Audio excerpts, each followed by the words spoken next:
How to find memories preferences on Facebook Lite. Hello guys, in today's video I'm gonna show you how to find memories preferences on Facebook Lite. First thing, go to Facebook Lite and here just click this three lines in the top corner and then go down until you find memories. Click on it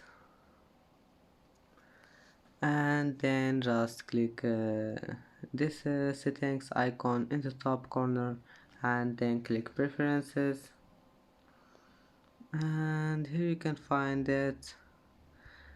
And that's how to find memories preferences on Facebook Lite. And that's it for today's video. If you like this video, please don't forget like and don't forget subscribe, and thank you for watching this video until the end. See you in the next video.